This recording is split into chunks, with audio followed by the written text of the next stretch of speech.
then we are no threat to them. But just to make sure, let's make sure that they can't talk freely on the internet. Autocrats like Putin have used these platforms as a strategic weapon against democratic countries that they consider a threat, he said. I bet America do that as well. Don't you imagine that they do disinformation, misinformation, stir stuff up? We know they do. There's evidence of it in Latin America. It's not necessary for people to believe this information in order to weaken democratic institutions. You just have to flood a country's public square with enough raw sewage. I disagree with that wholeheartedly. I think that you should have access to all of the information. I'm not afraid of what Steve Bannon might tell me or what Vladimir Putin might tell me. I'm afraid he might attack me with a nuclear missile. I'm not afraid of what he might say to me or he might leverage misinformation at me. I think we should be equally discerning about all potential sources of information and then over time establish trust and relationship with a variety based on our personal experiences, our differing needs and opinions.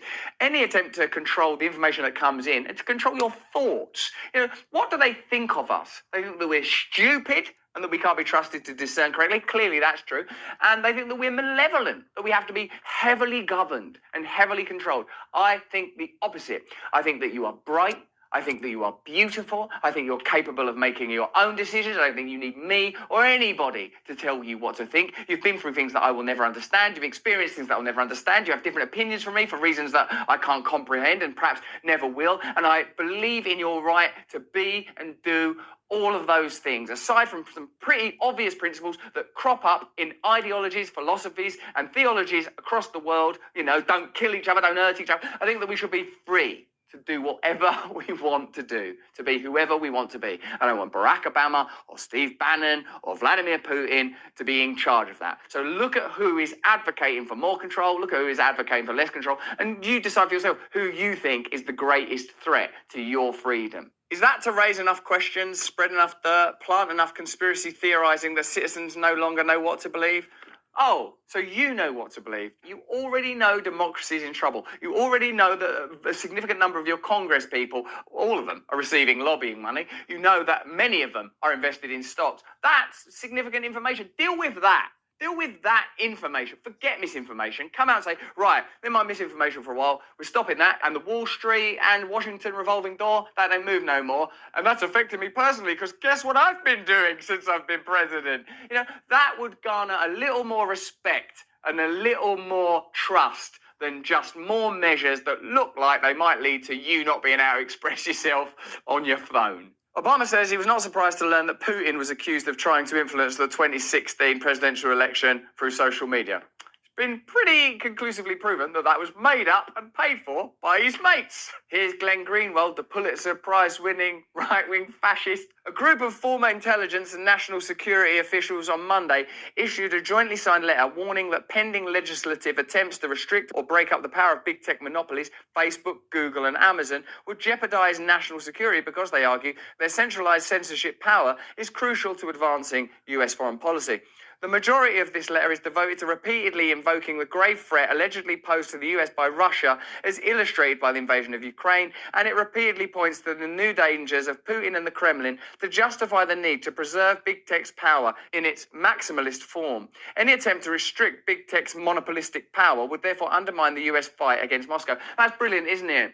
That is one interesting perspective, that just as people start to become really powerfully, strongly disillusioned en masse with their institutions, as trust breaks down post-pandemic, as people think, oh no, Joe Biden, it's not any better, is it? Oh no. Hey, never mind that, guys. Big threat coming. Big threat coming. Sit and quake in your little houses and shut up and trust it all to mummy and daddy over at big tech and the state. As long as you're frightened, as long as you're disillusioned, as long as you can't trust anybody and as long as you can't trust yourself, you're malleable, you're fodder. While one of their central claims is that big tech monopoly power is necessary to combat, i.e. censor, foreign disinformation, several of these officials are themselves leading disinformation agents.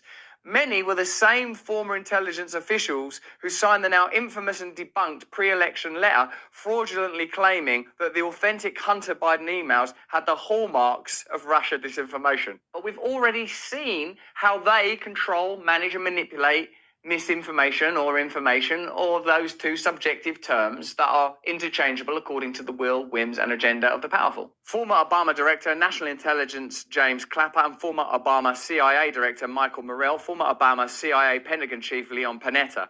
Others who signed this new letter have strong financial ties. Oh, God. Oh, God. Oh, no, I'm so worn out. I can't keep doing it. Can you? Like, Barack Obama is out there in all the righteousness. Are there any strong financial ties between your allies that have signed this letter and the big tech companies? How do you keep smiling? How do you keep the faith amidst all this? Others who signed this new letter have strong financial ties to the big corporations whose power they are defending in the name of national security. Morrell, Panetta, and former Bush National Security Advisor Fran Townsend. It's all the same names, isn't it? And you're getting tired of hearing this. Bush, Clinton, Obama, Biden, Bush, Clinton. And then they expect us to turn out every 4 years. We've got Biden, but he's wearing a different hat. We've got Obama, but it's a woman one. Look, why do you guys not respect our democracy? We've got Bush, but it's a little baby Bush. Why do you not? How much freedom do you people need? Right, we're going to shut down your freedom to complain about this lack of freedom. We're giving you all these 4 families and every single member of the family, and you're still not happy. When will you respect our democracy and our sacred financial relationships between these families and these powerful big tech companies and their media subsidiaries? What's wrong with you? We've got to protect democracy. But all of that, in a way, is just what I think. Tell me what you think. What you think is more important than what I think. I'm crazy, clearly. Hit me up in the comments below if you enjoyed